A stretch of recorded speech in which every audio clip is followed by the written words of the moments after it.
नेपाल से पानी छोड़े जाने के बाद वाल्मीकि गंडक बैराज के 36 फाटक खोल दिए गए। अभियंताओं ने टीम 24 घंटे शिफ्ट पर बैराज पर लगी हुई है, जहां पर लगभग 2 गांव पानी में पूरी तरह से डूबे हैं। इसी बीच बेतिया से लेकर चखन को जोड़ने वाली चंपारण तटबंध ध्वस्त हो गया है, जहां पे तटबंध के टूटने के बाद पानी का बहाव और तेज हो गया है। जनजीवन अस्त व्यस्त हो चुका है। इस सिलसिले में हमारी संवाददाता सौम्या मिश्रा ने बिहार के आरा से एमपी सुदामा प्रसाद से खास बातचीत की। हर बाढ़ में डूबा हुआ है। साफ तौर पे जिस तरीके से लगातार सावन के शुरू होने से लेकर अभी तक पानी का स्तर जिस तेजी से बढ़ा, उसके बाद जिस तरह से बांध से पानी छोड़ा गया, उस सब के बाद अब बिहार की स्थिति जो है वो उबडुब हो चुकी है। जिस तरीके से इंसान डूब जाता है, आज बिहार डूबा हुआ है। इसी सिलसिले में हमारे साथ बातचीत के लिए आरा से एमपी सुदामा प्रसाद जी हैं। सर, किस तरह से देखते हैं, जैसे बिहार में लगातार लोग उबडुब हो रहे हैं, अब तो बिहार उबडुब होने की हालत? बिल्कुल, इनका बाढ़ निरोधक काम जो है, जब बारिश शुरू होती है, भादो शुरू होता है, उस समय ये लोग शुरू करते हैं और उसी में बाढ़ लूट खूब जबरदस्त तरीके से होती है। बाढ़ निरोधक काम जो है अप्रैल मई में होना चाहिए, लेकिन ये शुरू करेंगे जुलाई में, अगस्त में। हम लोगों ने तो देखा कि अगस्त में इन लोगों ने भोजपुर जिले में शुरू किया। 1 जुलाई को भी हमने रखा लोकसभा के शीतकालीन सत्र में, ये वर्षाकालीन सत्र में, कि बाढ़ निरोधक काम किया जाए, ठोकर बांध बनाया जाए। हमारे गंगा नदी के किनारे जितने गांव हैं सबके किनारे ठोकर बांध बनाइए। लेकिन कोई फर्क नहीं पड़ा इनको। हम फिर 15 अगस्त को गए शाहपुर ब्लॉक के जवैनिया में, लोगों ने फोन किया कि गंगा का जो है धार काट रहा है गांव को, और वहां से जिलाधिकारी को, उस समय राजकुमार जी जिलाधिकारी से फोन किया। लोगों ने कहा कि सब लोग घर बार छोड़ करके किनारे के बांध पर जाकर बसे हैं, वहां लाइट का इंतजाम करवा दीजिए, जनरेटर का। इसीलिए हमने फोन किया था। तो उन्होंने बहुत ही गंभीरता से नहीं लिया, कहा कि बांध पर क्यों लोग हैं, बाढ़ का पानी तो घट रहा है। हमने कहा कि भाई बाढ़ का पानी घट रहा है, आप आरा से देख रहे हैं, और यहाँ लोग कह रहे हैं कि सहमे हुए हैं कि अंदर अंदर गंगा जो है चाल रही है, माने किनारे को, कब बहरा करके घर गिर जाएंगे कोई ठीक नहीं है। लेकिन कोई ध्यान नहीं दिया, ठीक ना।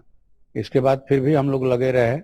इसके बाद आपको माने 50-60 घर जो हारा रा करके गिर गए, गंगा के माने गोद में चले गए। जवैनिया में, बड़ा शाहपुर ब्लॉक का बड़हरा का ब्लॉक गांव है खवासपुर, वहां 15 घर करीब चले गए, ढह गए गंगा के किनारे जो बसे हुए थे।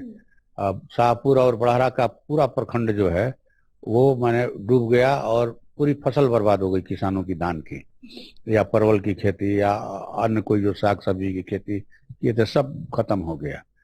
तो हमारी तो मांग है कि भाई बड़हरा और शाहपुर प्रखंड के तमाम पंचायतों को आप बाढ़ ग्रस्त क्षेत्र घोषित कीजिए। आरा मुफस्सिल प्रखंड के 16 पंचायतों को, बिहिया प्रखंड के 3 पंचायतों को आप माने बाढ़ ग्रस्त क्षेत्र घोषित कीजिए, और वहाँ किसानों का जो भी कर्ज है उसको माफ कीजिए। और किसानों को, उसमें भूधारी किसान हैं और सबसे ज्यादा बटाईदार किसान हैं, उनको प्रति एकड़ 50,000 रुपए का फसल क्षति का मुआवजा दीजिए। हर साल इस तरह की समस्या देखने को मिलती है। बाढ़ के वक्त में बरसात ज्यादा हो जाती है, बिहार में स्थिति खराब हो जाती है, किसानों की स्थिति खराब हो जाती है। इस सब के बीच में लोगों को छुटकारा कब मिलेगा इन चीजों से, राहत कब मिलेगी? अस्थायी निदान ये लोग नहीं चाहते हैं। अगर अस्थायी निदान हो जाए तो बाढ़ लूट का मौका नहीं मिलेगा, ठीक ना। इसका हमने तो कहा, अब यूपी सरकार ने उधर जवैनिया के सामने लक्ष्मीपुर के तरफ करीब 1 किलोमीटर में ठोकर बांध बना दिया, पक्का बांध बना दिया, और गंगा नदी जो है 3.5 किलोमीटर यूपी से बिहार की तरफ बहा गई, और करीब 10,000 एकड़ जमीन जो है डूब गई, माने बाढ़ के पानी से। और जो भी परवल वगैरह की खेती थी सब बर्बाद हो गया। नीतीश कुमार साफ तौर पे कहते हैं कि वो इन सभी बाढ़ ग्रसित क्षेत्रों पर नजर बनाए हुए हैं, वो सभी जगह देख रहे हैं घूम घूम कर कि आखिर किस तरह से लोग परेशान हैं, उन जगहों पर राहत पहुंचाई जा रही है। क्या राहत पहुंचा रहे हैं? हम तो 18 सितंबर को गए शाहपुर में, तो लोगों ने कहा कि आप आए तब ये सुन करके यहाँ नाव आया, या दवा वाली एम्बुलेंस आई, या किचन शुरू किया गया। हम बोल दिए 2 दिन पहले कि हम आएंगे भाई 18 सितंबर को। और हमने कहा कि भाई बाढ़ के किनारे जितने गांव हैं जो बांध पर आ गए हैं, उनके बीच आप सामूहिक रसोई चलाइए, ठीक ना। बच्चों के लिए दूध का, ड्राई फ्रूट्स का, बिस्किट का इंतजाम कीजिए, पशुओं के लिए चारे का इंतजाम कीजिए। लोग खुले आसमान के नीचे रह रहे हैं, उनके लिए तिरपाल और पॉलिथीन का इंतजाम कीजिए। ये सब मांग किया हम लोगों ने, कहा, लेकिन इसके बाद भी हम लोग तो देख रहे हैं कि उतने नहीं चले। लेकिन प्रयास किया हम लोगों ने, एक दिन धरना भेज दिया 25 सितंबर को जिलाधिकारी के यहाँ, और अपनी मांगों को दोहराया, फिर दोहराया। उसके 2 दिन पहले जो है थे बिहार सरकार के उप मुख्यमंत्री श्री विजय कुमार सिन्हा जी बाढ़ की समीक्षा के लिए, उसमें भी हमने इन मांगों को उठाया। लेकिन हम लोग देख रहे हैं कि ये राहत क्या पहुंचाएंगे। ये जो है पिछले साल जो बाढ़ में अबड़ाहरा प्रखंड में 4600 लोगों को माने फसल क्षति का मुआवजा मिला था खवासपुर में, लेकिन उसको काट करके इन लोगों ने सूची को माने कहे कि 3000 किया, 3000 से 1500 कर दिया। तो आप माने जो बाढ़ पीड़ित हैं उनकी संख्या घटा रहे हैं, जबकि सच्चाई ये है कि उनकी संख्या बढ़ गई है। उनका घर गिर गया, भाड़ा करके 60 गो घर जवैनिया में, 15 गो घर जो है खवासपुर में, और माने ये आराम फसील प्रखंड का मनी राय का टोला है, उसके भी किनारे पर माने कटाव हो रहा है।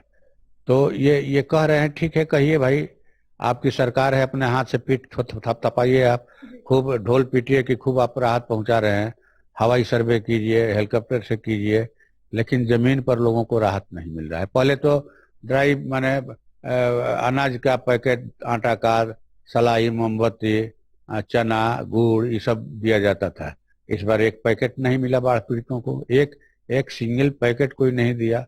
अब जो निजी तौर पर लोग लेकर गए वो गए, लेकिन सरकारी स्तर पर कोई नहीं, कुछ नहीं। बिहार में की राजनीति में पार्टियां जुड़ रही है। कल ही जनसुराज ने ऑफिशियल तौर पे अपने आप को एक पार्टी घोषित किया, और इसके साथ ही उन्होंने कहा कि हम बिहार की जनता के लिए राहत लाएंगे, बिहार की जनता के लिए कई तरह की बातें कही उन्होंने। किस तरह से देखिए, हम तो सबसे पहले इस पार्टी से ये कहेंगे कि कोई रातों रात जनता का हितैषी नहीं हो जाता है, कि कोई जो है माने कोई काम कर रहा है वो छोड़ करके रातों रात जो है वो जनता का हितैषी हो जाएगा। वो आंदोलन का माने विरोध करते हैं कि आंदोलन से कुछ होने वाला नहीं है, जबकि हम लोगों ने देखा कि आंदोलन से ही सब है। आंदोलन, एक कहावत है ना कि रहीम कवि का एक दोहा है कि रहीमन चाक कुम्हार के, मांग दिया न दे, मुंह में डंडा डाली के जो चाहे सो ले। यानी जनता जहाँ लड़ रही है, जहाँ आंदोलन कर रही है, वहाँ जमीन भी मिल रहा है, वहाँ मजदूरी भी बढ़ रही है, वहाँ आवास भी मिल रहा है, राशन भी मिल रहा है, पेंशन भी मिल रहा है, और लोग अपने प्रतिनिधियों को जिता करके विधानसभा और लोकसभा में भेज रहे हैं। मैं उसका उदाहरण हूँ, और काराकाट से जीत कर आए हमारे संसदीय दल के नेता कॉमरेड राजा राम सिंह इसके उदाहरण है। विधानसभा के चुनाव आने वाले हैं, तैयारियां जोरों शोरों से है। अन्य राज्यों के बाद बिहार का नंबर आएगा, किस तरह से देखते हैं बिहार में किस तरह से इस बार की राजनीति होगी और जनता किसे पसंद करेगी? जनता डबल इंजन की सरकार से उब चुकी है, इसलिए कि यह सरकार डबल इंजन की जनता को रौंद रही है, बुलडोजर से रौंद रही है। रोज एक नया इनका शिगुफा। मोदी जी के रास्ते पर नीतीश जी चल रहे हैं। अभी एक जमीन का सर्वे शुरू किया, एक भगदड़ मचा करके रख दिया। जिस तरह से नोटबंदी में भगदड़ मचा, कोरोना काल में 3 बार लॉकडाउन लगा, उसमें भगदड़ मचा, लोग भूख मौत से लड़ते हुए अपने घरों को लौटे, दिल्ली, हरियाणा, पंजाब से।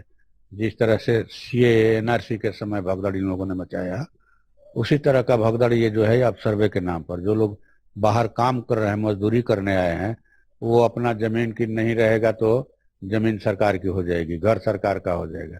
ये मजाक चल रहा है।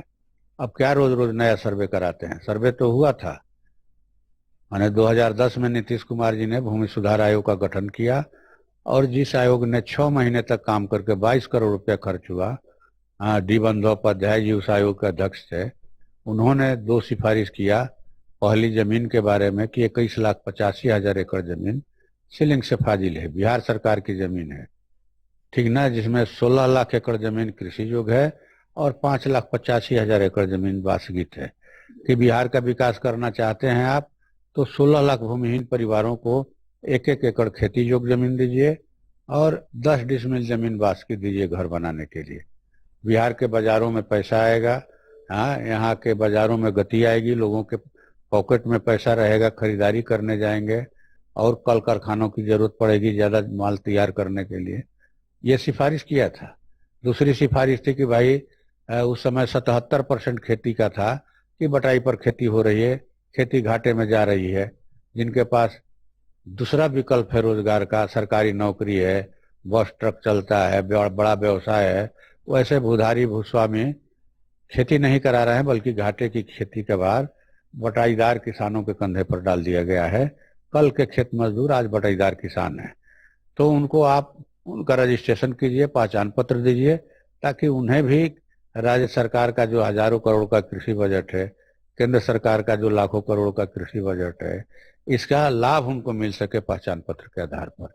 उनको भी डीजल सब्सिडी मिले, उनको भी फसल क्षति का मुआवजा मिले, उनका भी बैंक में केसीसी खुले, उनका भी अनाज सरकारी रेट पर सरकारी क्रय केंद्रों में बिके।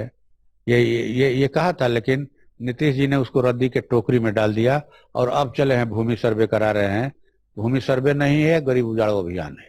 लेकिन नीतीश कुमार के बिना अगर देखें तो कहीं ना कहीं क्या नीतीश कुमार के बिना इस बार इंडिया गठबंधन बिहार की सत्ता में आ पाएगा? बिल्कुल आएगा, बिल्कुल आएगा। इन लोगों की साख पूरी तरह से बर्बाद हुई है, खराब हुई है, और सरकार का कामकाज लोग व्यापक लोग नापसंद कर रहे हैं, विरोध कर रहे हैं। किसकी आमदनी इन लोगों ने बढ़ाई, किसका? हाँ, आप पुल बनाते हैं और उद्घाटन के पहले ही पुल जो है धराशायी हो जाता है। किसी ब्लॉक में चले जाइए, माने खुलेआम जो है जो वहाँ के अंचलाधिकारी हैं वो खुलेआम जो है कहते हैं कि भाई इतना माने खर्चा करो तब तुम्हारा मोटेशन होगा। ये किस बात से, किस मुंह से ये लोग जीरो टॉलरेंस की बात करते हैं? तो हम लोग तो देख रहे हैं कि हर क्षेत्र में बिहार जो है पीछे जा रहा है। हाँ, अब तो माने बिहार जो है निश्चित तौर पर आने वाले दिनों में अगले साल जो चुनाव होंगे, बिहार का मिजाज बदला हुआ है और बिहार जो महागठबंधन की सरकार है, इंडिया गठबंधन की सरकार बनाने की ओर बढ़ रहा है। तमाम जानकारी के लिए शुक्रिया सर। तो साफ तौर पे आपने सुदामा प्रसाद जी को सुना। जिस सुशासन की सरकार में, नीतीश कुमार की सरकार में कई दावे किए जाते हैं, वहां की स्थिति ये है इस वक्त की साफ तौर पे जिस बाढ़ ग्रसित राज्य में इस वक्त जनता त्राहिमाम है, उस जगह पे लोगों को ना आटा मिल रहा है, ना ही चावल मिल रहा है, और ना ही जो बेसिक चीजें चाहिए वो मिल रही हैं। लगातार घर के घर ढह रहे हैं, गंगा नदी जो है वो उफान पे है, और इस सब के बीच सबसे ज्यादा जो त्राहिमाम है बिहार की जनता, उनको सरकार की कोई मदद नहीं मिल रही है। इस सिलसिले में हमने सुदामा प्रसाद जी से बातचीत की। कैमरा जर्नलिस्ट राधे के साथ मैं सौम्या मिश्रा।